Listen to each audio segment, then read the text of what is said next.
Today's going to be a fascinating Gemara. Fascinating Gemara because of the psukim that are quoted. Amar Chista, Lo Shanu Elo Malcha Yisrael. This that we're saying that you count Nisan as the year that the anniversary of the king changes is only for Malcha Yisrael. Aval Malcha Umas Olam, but for Malcha Umas Olam, Tishrei Meninan. We actually count Tishrei as the date where things change over. Shenemar, because it says in the pasuk. Of course, this is Nehemiah, I believe. Divrei Nehemiah ben Chachalya by he b'chodesh Kislev. It was in the month of Kislev, Shnas Esrim of the 20th year. Uksiv, and another pasuk it says by he b'chodesh Nisan. It was in Nisan Shnas Esrim lis Rechashta. So it was first Kislev, and then there was Nisan. So Kislev, Teves, Shvat, Adar, Nisan. So Nisan passed, and it didn't jump to the 21st year, even though time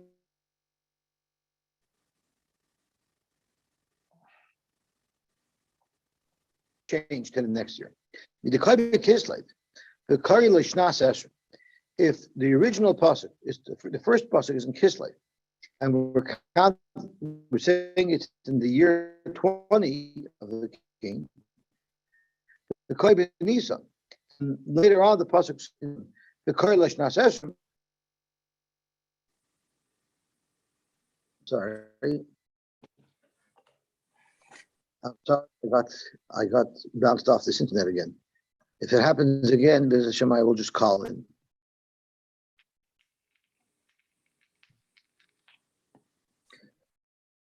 So Dr. Gemara again. If we're in Kislev and it's called the year 20, it tells us the Rosh Chodesh Lav Nisanu.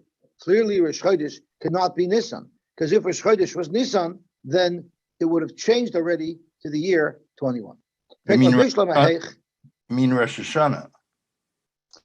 Correct. Yeah, I'm sorry. If Rosh Hashana was Nisan, then when Nisan arrived, it should have already been called year 21.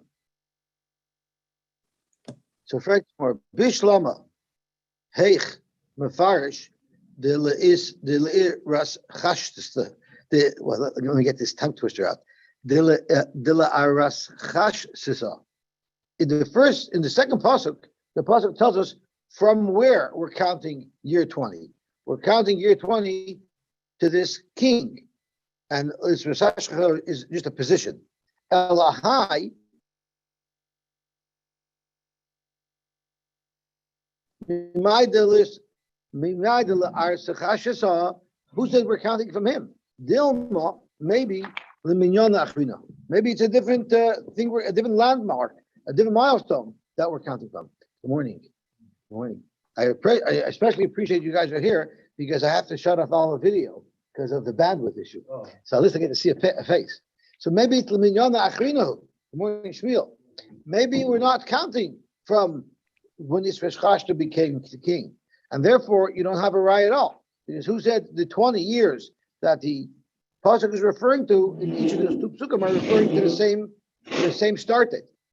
Amar Papa, and this is the famous Sir Papa that we learned yesterday that I didn't know what it was referring to. Just a little bit later, we have it. Amar Papa, Shnas Esrim L'Gzer Shava. Whenever the Torah says Shnas and then gives a number afterwards, so whenever the Torah is referring to a year, and there's another place where the Torah uses that same expression referring to the same year, it's L'Gzer Shava. It tells us that they're both connected to the same start date. Ma Hosam, I'm right at the top of Gimel and Beis. From the bottom of Gimel and Aleph, because we finished at the bottom of Gimel and Aleph. Ma Hosam, just like the second pasuk quoted was La'isrash, I can't get the word out. La'aras Chash Sisa, just like the second pasuk clearly states that we're counting 20 years from Aras Chash Sisa, Af Hacha, so too the first pasuk that doesn't say where we're counting the 20 from is also La'aras Chash Sisa.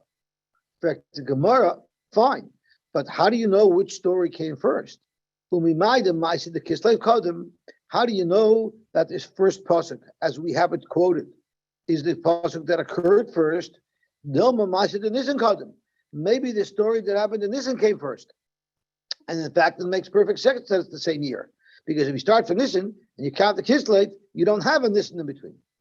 So that's not a logical conclusion. The Tanya we learned a story to give us a little bit of an insight. Give us a little bit of an insight of what was going on here. And from understanding what was occurring here, we can get a clear understanding as to what the proper order of the psukim are.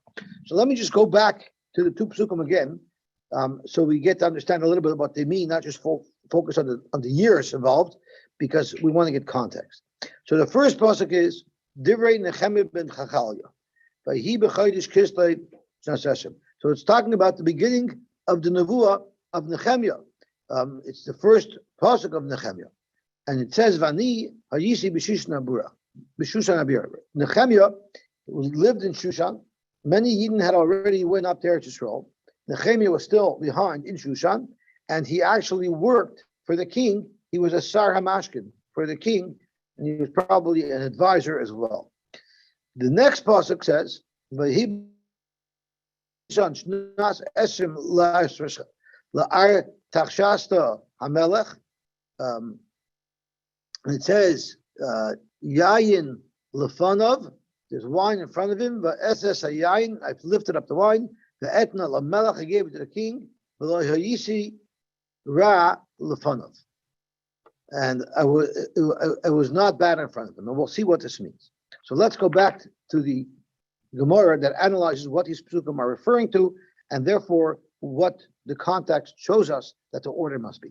Titania, the Varim Sha'amar Chanani leNechemiah b'Kislev. The report that Chanani, who lived in Eretz Yisrael, these are from the people. Chanani was from the people who lived in Eretz Yisrael. They were in the Yishuv. Yet it was very run down. It was still a destruction. It was still a churban. But he came to report to Nehemiah what was going on. We look at the first Rashi on David. Rashi says, "V'yavei Chanim Yerushalayim." He came from Yerushalayim. Shikvar Olu b'nei Agoyla miyamois Koresh. From the times of Koresh, Eden already went up there to Israel.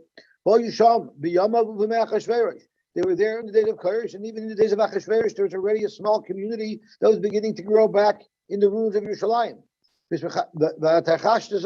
Who is that? This king that we're talking about, whose name I cannot pronounce, whose position I cannot pronounce, is Dayavish, who goes after Achashverosh, who I believe was the son of Esther Amalka. Because we know that the Beis Hamikdash, the second Beis Hamikdash, was rebuilt in the second year of Dayavish. But many people remained back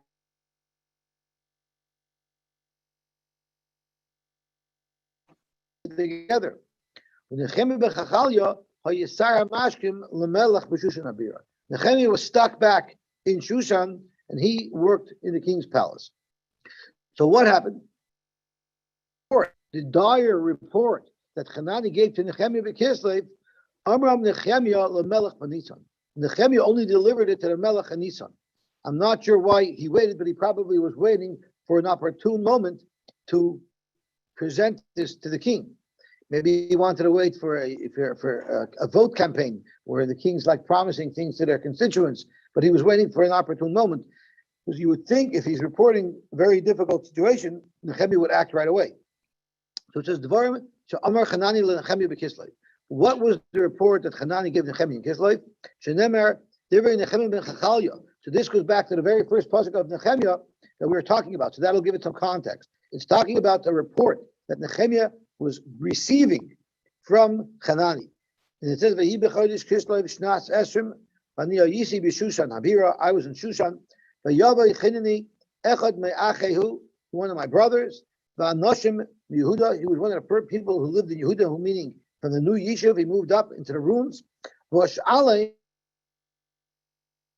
about the leftover Yidden, Asher Nishru min Hashevi, that were still refugees from the captures, from the captivity, Al Yerushalayim, and about the city of Yerushalayim. And he gave me the following depressing report. Haneshar Asher Nishru min Hashevi, Sham b'Medina b'Ra Gedola. They're in a very bad situation. Ubecherpa, and it's bizyonistic. And the walls of Yerushalayim are still destroyed. and its doors were burnt down. So this terrible report that Nehemiah received from Hanani in Kislev, Amram Nehemiah lemelech b'Nisan. That's when Nehemiah reported it to the king. He reported it in Nisan. So it must be that he received the report before he delivered the report. So that's how we know that the occurrence in Kislev must have come before the occurrence in Nisan, and the year is not changed as recorded in the pasuk. So it's a right that Nisan cannot be a year, cannot be a month that changes the anniversary of the king, because you see clearly the Navi still refers to Chodesh Nisan as Shnas Esrim. Shnema v'yi b'Chodesh Nisan Shnas Esrim la'artach shasta. The Gemara is going to quote the pasuk and tell us what happened during this encounter that Nehemiah had with the king. Yain lefanav va'eses hayayin. I lifted up the wine, va'etna l'melech, and I gave it to the king. V'lo ra lefanav. Normally, I was never ra. I had to have a nice, happy face. And as a matter of fact, it's brought down in the Mefarshim that one of the jobs of the Sar Mashkin was to take a bullet for the king, meaning to taste the wine first, so that if someone tried to poison the wine, the king would find out. And normally, he would have to, if you're not in the mood and you're in a very depressed mood, unless you're an alcoholic, that is, you don't want to drink. So he writes, why are you in a bad mood? Why do you look bad today? Why do you look bad today? In other words, I see that you didn't taste some wine. You're not sick or anything, and you're all in a bad mood in front of me. Maybe you have something against me. Maybe you want to kill me. So Va'ira, I was terrified. Imagine you're a close confidant to the king, and he thinks you're plotting against him. Your head could be in a different place than your body in a matter of moments when you're under such a suspicion. And I told the king, you should always live. So right away I declared my loyalty to the king. And then I asked him, why do you think my face shouldn't be sad? Why shouldn't I be depressed? The home of my forefathers, where my forefathers have been buried, so the place where we've been for many, many generations has been destroyed. And its doors are eaten in fire. So the king heard what I said, and he had Rahmanis, and he said, what is it that you want? So imagine you have an opportunity where the king asks you, what do you want? Right away, before Nehemiah put his thoughts together to present to the king what he wanted, he said, I davened to the Rebbeinu Shalom that I should ask for the right thing, and my bakasha should come out clearly, and it should be niskabel by this Melech Basav Adam, so that we should be zeich to Yeshua. And after that short tefillah, I told the Melech as follows: he must have learned that vernacular from his grandmother, from Queen Esther. What I'd ask you is, please send me to Yehuda, send me to Eretz Yisrael, to the home where my ancestors are buried. I should be able to build it. The Melech told me, and the shegel, which the Gemara is going to talk about what that shegel means, was sitting near him when he said this. Ad Masai how far is this trip? Umasai Toshav, and when are you going to return to your post here? You're asking for a leave of absence. And I told him, Vayita Lefnei HaMelech Vayishacheni Ve'etna Izman. He was happy with my response, and he let me go. He gave me the time, and I gave him the time when I'm going to be back. So right away, the Mefarshim asked, why is it relevant? Vashegel Yosheves Etzlai. What does that have to do with the context of the king having this discussion with Nehemiah? So there are those who learn that the shegel is referring to his queen, but there are those who say that the shegel is referring to his mother, who is Queen Esther. So when Queen Esther is sitting right beside him and he's asking for permission to go to Yerushalayim to help things improve, and his mother is right there, his mother was a tremendous influence on him to allow Nehemiah to go up to Yerushalayim. Most of Rabbi Yosef. Rabbi Yosef asked the kasha. The Yom Esrim Barbal Chodesh on the 24th day of the month, Bishishi, which is the 6th month, Bishnash Shtayim L'Dayavish, the second year that the Yavish was around.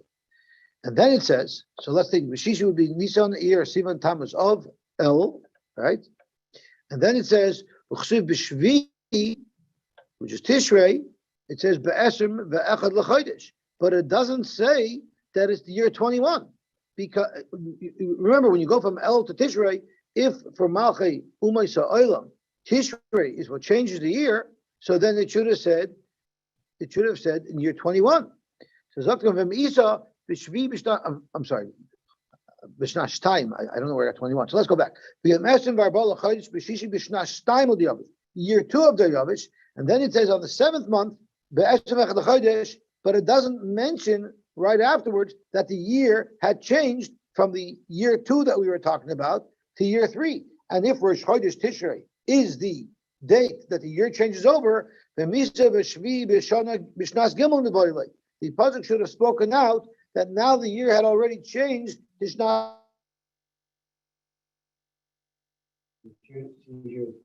differences between a Jewish king, and the king of the Jews.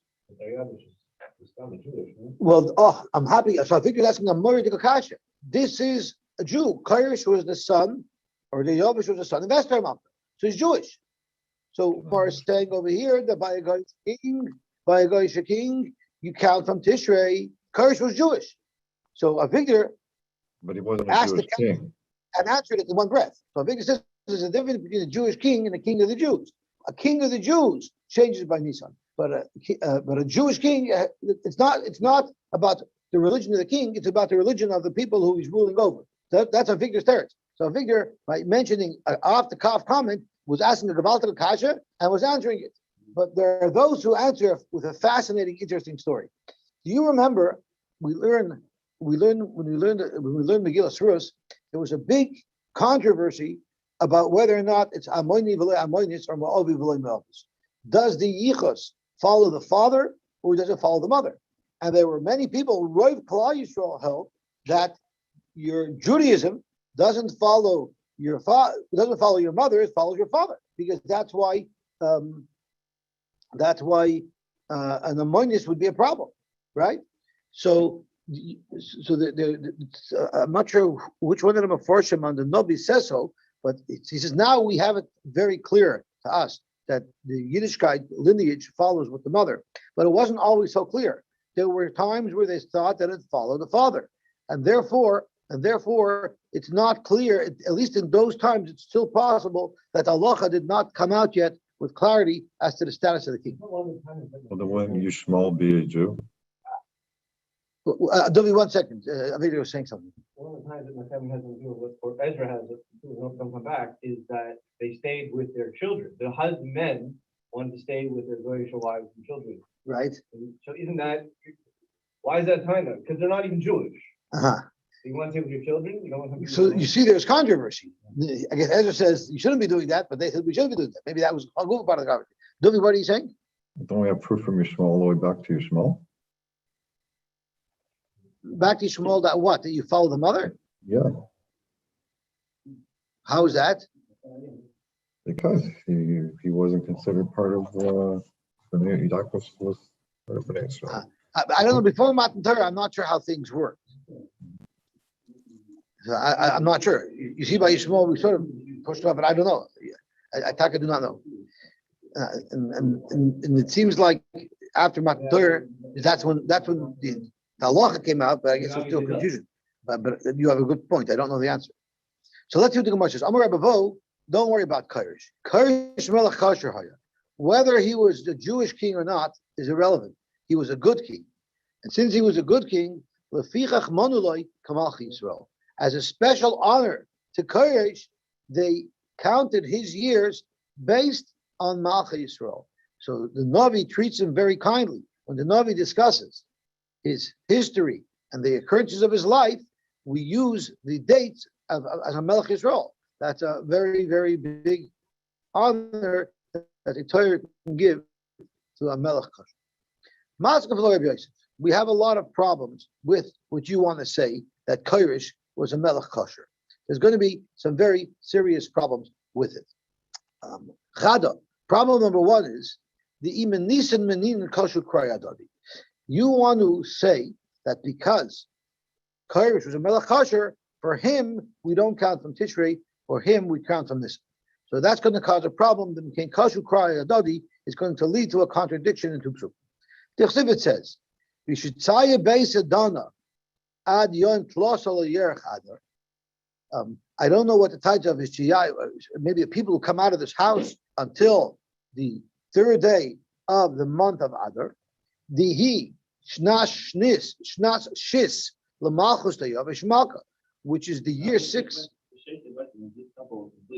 Oh, okay. Oh, so he was making a declaration when the Beis Hamikdash was finished. So this Beis Hamikdash that was completed, it was finished on the third day of Adar. Thank you. The Shnas Shis Malchus Dayavish Malka, which is also the 6th year of the Malchus of Dayavish. With Tanya, we learned a year later, after this Beis Hamikdash, which was a Shvacha Beis Hamikdash, was built. Allah Ezra mi Babel. Ezra came up from Babel. He brought with him the whole entourage of people. The Galusa Imai and his people were with him.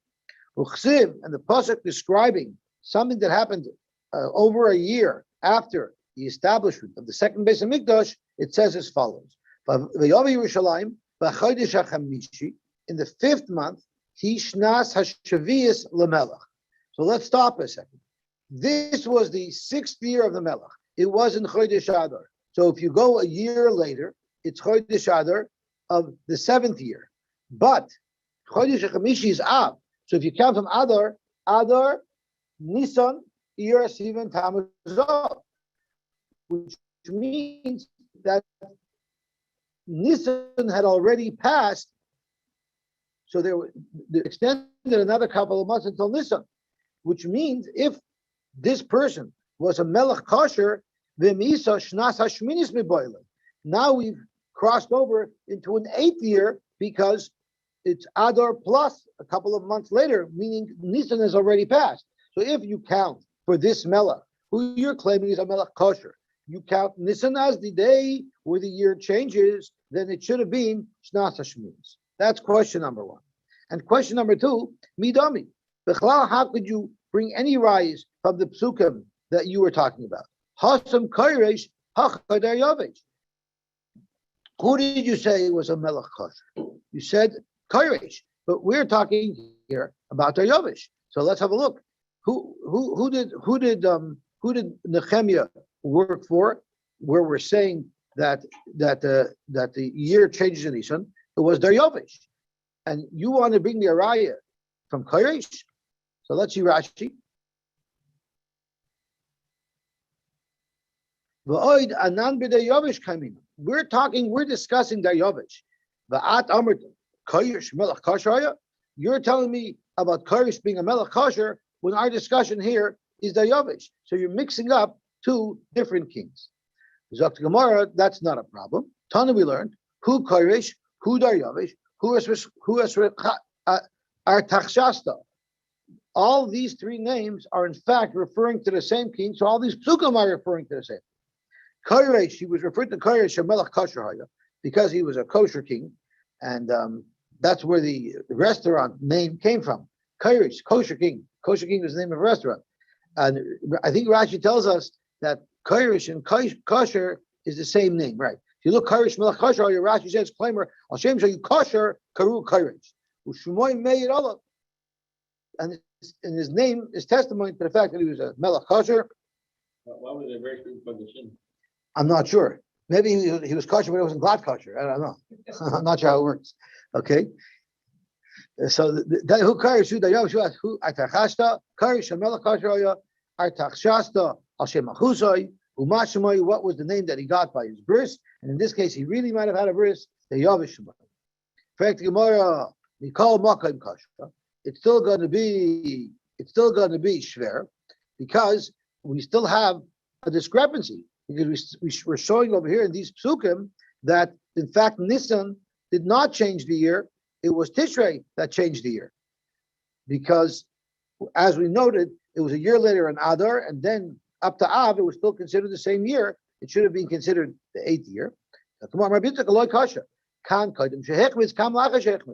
Koresh went off to there. He used to be a kosher king, and that's when in the beginning of his malchus, when we were in year 2 and year 3, that's when we counted him from Nisan. But as his malchus progressed, he turned off. He wasn't so good. He was like wine that went bad, and therefore the date of his year changed back to Tishrei. So it might have gotten a little bit confusing. I'm sorry? Whether he returned bad in his mother in Nechami. It says, that was from Rosh. It's already become wicked before Ezra traveled to. Okay, so Maskav Lo Rav Kahan. So now Rav Kahan is challenging this question. So if you just to get context of where we are, I don't want to lose place of where we are. All we're trying to do right now is understand the very first word of Mishnah. First word of the Echad B'Nissen is Rosh Hashanah L'Malachim. So we're going now on a big tangent. So now we proved that it is Rosh Hashanah L'Malachim, and now the Gemara is discussing if it applies to Goyim. The Gemara says it doesn't apply to Goyim. Now that got us into a discussion about Koresh, which now we're discussing if Koresh went out to Derechim. Did he really go bad? The Baksivit says that when he told Nehemiah, when you go up to Yerushalayim, let me tell you something. Umash Chashkan, you find out whatever they need up there. I'm going to support you, whatever you need. Uvnei Tayin, if they need oxen, the Dichrin, the Amrin, la Alun, la Kashmaya, whatever karbanis, whatever animals they need to be makab to their body shalom. Chantin, which are wheat, melech is salt, chamar is wine, and mashach is oil, kamamar kanai de Yerushalayim. Whatever the Kohanim in Yerushalayim claim they need, lehu misyoiv lehem, give it to them, yoim beyoim, delay shalu. Whatever they want, whatever they want with no questions. Give them whatever they need. So he's clearly showing at that point that he's very, very generous. Amalai Rabbi Yitzchak. Rabbi Yitzchak said, Rabbi Metunach, your own pasuk that you're bringing to me as a raya undoes the raya. Because if you look right after that, and I believe this is the very next pasuk. Let's look at Aleph and Beis over here. The very next pasuk, Aleph is here. Is Ezra Vav Tes and Over Vav Yud. The very next pasuk, he says that he has ulterior motives in providing these supplies. Metunach di lahain, whatever they need, mahakabin, nechoichen, lalashmaya, but do all these wonderful things, give everything you need to the Beis Hamikdash, but it's all about me. Umatlin l'chaya malka uvenoi, but make sure to daven for me and my children. So you see terrible that it was not Shem Shemayim. Fraktovi, what's so terrible? Uman da Avar Hachi, Lav Mal Yosy. Is there anything wrong with doing such a thing? But Tanya, we learn Ha'omer Sel Zubah Tzedakah Bishvil Sheyichyu B'nei Ubishvil She'ezge Ba L'Chaya Olam Haba Harezet Tzaddik Gomer. It says you're supposed to do that. You're supposed to give. And consider that tzaddik. So tomorrow Lakasha can be Yisrael, can be V'Kachavim. A Yid can do that. A Goy can. What's the difference? Zok Rashi on the last of the 4 wide lines on top of the Amid can be Yisrael. Shaliba L'Shemayim. A Yisrael Be'emes wants to do the mitzvah with the Gans guy. He's trying to get a fringe benefit out of it. But the mitzvah he wants to do L'Shem Shemayim. And even the marine life the way he would have wanted. And he has a difficult life. Ain't a Kayer Tager. He doesn't regret the mitzvahs that he did. He did the mitzvahs unconditionally. And then he adds a tefillah that he should have a tzlacha. If things don't work out, he says, I must have deserved it. He doesn't have ties to the Rebbeinu Shalom. If he doesn't get what he asked for, he completely regrets what he's done. Isn't he a Yid? Isn't he a Yid? But I guess but you can't use this to prove that he went up there. Why not? Because maybe if he was a Yid, he's allowed to do that. If he's a Yid, but he is a Yid. I hear, but maybe that will explain why the Gemara brings a lot more rayas that he went after there. This is one point that the Gemara brings that he made a condition.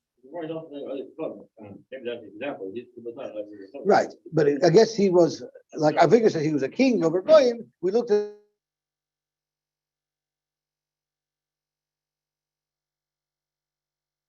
reason why we make mishaberachs by laning bavur she'iting comes from here. It comes from this sugya. By Yid, it's a tzaddik gomer. If one says, I'm going to give to tzedakah, I did a mitzvah, al manas that I should have, good. Because if you think about it, why is it that when someone gives money to tzedakah, he makes a mishaberach? How come when a person shakes the lulav, he doesn't say mishaberach bavur he shook the lulav, or mishaberach bavur both of us only when you give money. So it comes from here. When someone gives money, so when someone's giving money, that's when you see the Farish and the Gemara that you could be a tzaddik gomer even though you're giving it with strings attached. Because really, it's a Gemara really rational. There's no strings attached. You're just making it tefillah. That's why you only make a mishaberach when someone babur sheetin. So therefore, don't have tinies on the shul where the guy was aggressive babur sheetin. No. It's because that's why they're allowed to make that special mishaberach because it's at a time when someone's giving. Or we can have another makar to the fact that Koresh started to misbehave. Minolam the Achmetz, how do you know that he turned bad? Nidbechin the Even Galal Tlosa have 3 rows of beautiful marble, Vinadbech the Chadus, and 1 row of wood. Vinafketa min Beis Malka Tisyav, and the expenses take from the treasury of the king. So the question is, why would he mix wood into the construction of a building? It should be completely built out of stone. Why is it that this king, Koresh, wanted the dafka to have wooden content in the Beis HaMikdash? Zok to Gemara, the obvious answer is Savar he held, Imordu b'Yehudai. If the Yidden rebel, I have recourse. Ikalya Benura. If there's enough wood content in the Beis HaMikdash, I could burn it and it'll come to the ground. It'll fall to the ground. So clearly he wasn't so completely loyal to the cause. Frank Gemara, when Shlomo built the first Beis HaMikdash, he also had wood content in it. Because Vaksiv says in the pasuk, Shloisha Ture Gazes, 3 rows of marble, Vitur Karsas Arosim. And then there was a row of cedar tree, which is wood. So he did the same thing. Dr. Gemara, no. From the way they designed it, it's clear that their intentions were quite different. Shlomo Ovid Milamaila. First of all, he had all the wood on top. So even if the wood burns, it doesn't collapse the place because it's not supported. The Yu Ovid Milamata. He put the wood as a main support piece. So he designed it in such a way where with fire he can actually tumble down the entire binyan. That's number 1. Number 2, Shlomo Shakim Bivinyana. Even when Shlomo did use wood, it was hidden and concealed. The front facing was always marble, which was the highest quality of building material. The way Koresh wanted it was exposed. I guess he wanted everyone to know, by the way, you see that wooden beam there? At any moment, if I want, I could bring this whole thing down. And the third difference was Shloima Sadya Besida. Shloima Shmira was Sid. Either it shouldn't be seen, or we know when you smear things with a certain type of covering, it could be like a fireproofing type of situation. But I don't think that's pshat. By him, the wood was exposed. So you clearly see his intent was to hold this over their heads so that he could burn it down if he wanted to, yet by Shlomo Melech that wasn't the case. So this is the second place that the Gemara is suggesting we know that Koresh was Hichmitz. Rabbi Yosef, Rabbi Yitzchak says, from a different story. And this is already a story that can get us thrown off of YouTube. Because it says, the king told me, this shegel was sitting beside him. So earlier I tried to be the queen, or maybe even his mother. My shegel, what is this shegel? Omer Rava Bar Lema Shmei Derav. No, it was a kalbusa. He had a dog. He had a dog beside him, meaning his mate in life was a dog. I'm not sure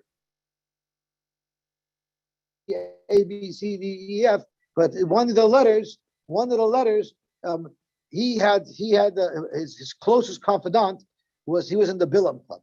Ella me'ata hodich siv valmora shmaya hisramamta. You were misgoer. You made yourself valgaividik over the Rebbeinu Shalom. Ulumanai de beise hoisa kadamach, and the kelim at Beis HaMikdash were in front of you. The aunt Rav Renayich shegalosayich, and you and your dear shegalosayich ulachantech Chamra shasin behind, and you drank wine with your shegel aser. So if you want to say that it means a dog, the shegel kalbasahi. If a shegel is a dog, kalbasa bas mishtiach chamri, a dog does not sip wine. And since a dog does not sip wine, you have arrived from this pasuk that a dog is not, a shegel is not a dog. Zok to Gemara, what are you talking about? Holoi kasha, the malfalei v'shasi. Maybe he trained his dog to sip wine. And there's a famous mashal or story that they say over, and it's a question of who they say it over, but the name of maybe the Rambam, maybe the Gra, about someone who said there's really no difference between man and animal.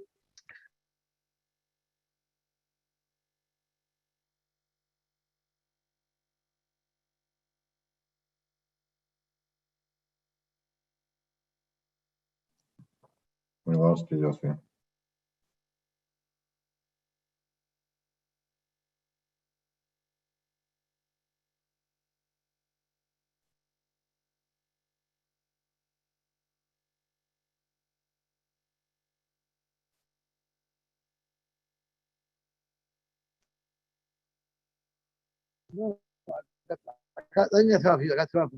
So let me get back on. I'm not sure if anybody can hear me. Hopefully somebody can. Okay, now. Can you hear me now? We cut out a bit. So there was a story where he trained a whole bunch of cats to be waiters, and he had a banquet, and the cat. You keep cutting out, Yosy.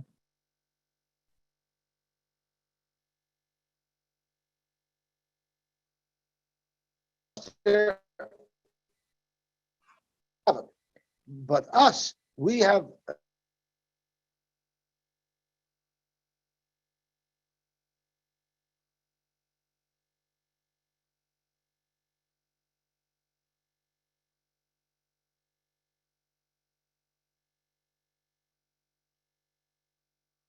Hear me. If anybody can hear me, can you speak up? Now, but we lost you until now. Now I hear you. Yeah, I hear you. I hear somebody. Paul? Here? Okay. If anybody can hear me, please just say something. Hello? We could hear you, but you keep cutting out.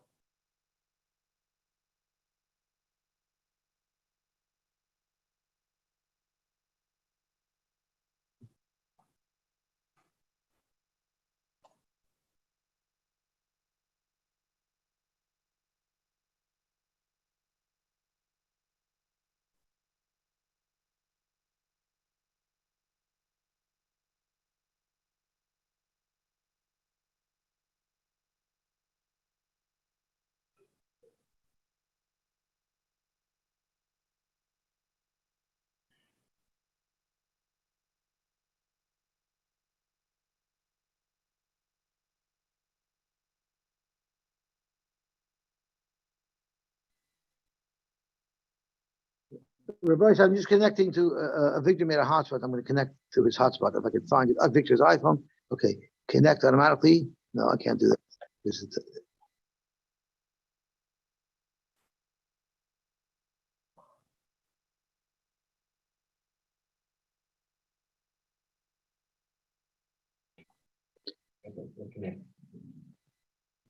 okay. Can anybody hear me now?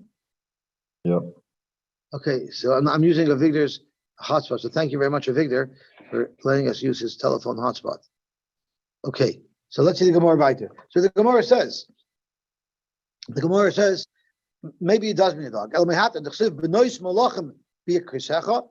The daughters of royalty will be there to give you covet. Nitzvah shegel liyimnecha b'kesem oifer. And the shekel will be standing to your right, bedecked with jewels. Clearly, it's talking about this puzzle is talking about the covet of Klal Yisrael. So the shegel kalbosahi, if a shegel means a dog, my kamavasa lunavi Yisrael. What type of honorable situation is the Navi describing the Klal Yisrael? That there's going to be a dog and jewels beside him? No, this is what the puzzle means. Yisrael. since Torah is so dear to Klal Yisrael, kishegel oivit techavim, like a zoina is to a goy, like a not some zoina, a dog that the goy lives with. Therefore, zechisim lechesem oifer, you're zoichet to these beautiful jewels, which in and of itself is very difficult.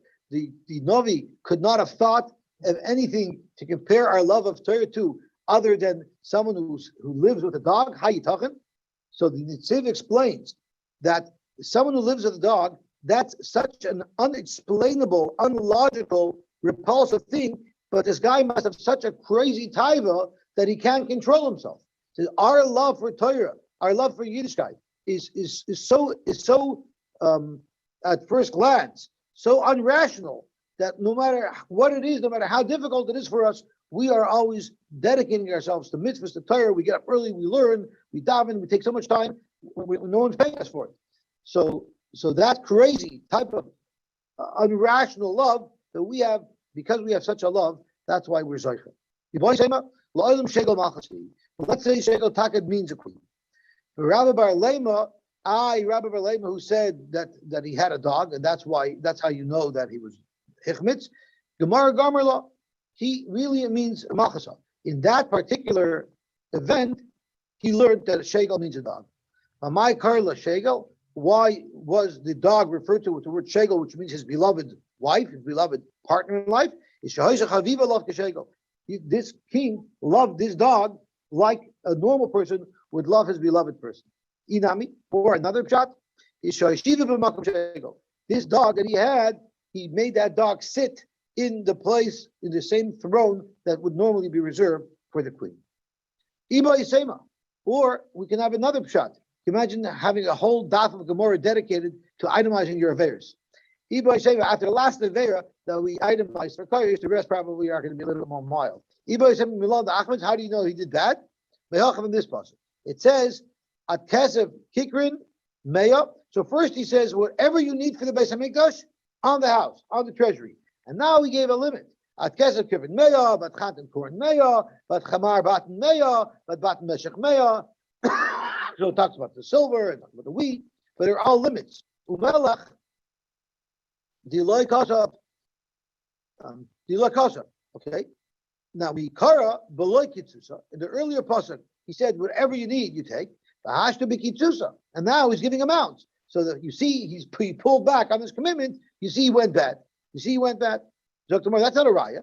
The Dilma may Karalev a Kimla Bekitsusa. Maybe when you first said, I'll pay, he said, whatever it costs. And then for the second year, he already had a budget. He already had an idea of what it would cost. And therefore, maybe he didn't go bad at all. He was just telling them that I expect this is what it will cost. So we have to go back to one of the earlier reasons explained to prove that, in fact, Koresh did go sour. Okay, I guess we could stop here. Shkoyach.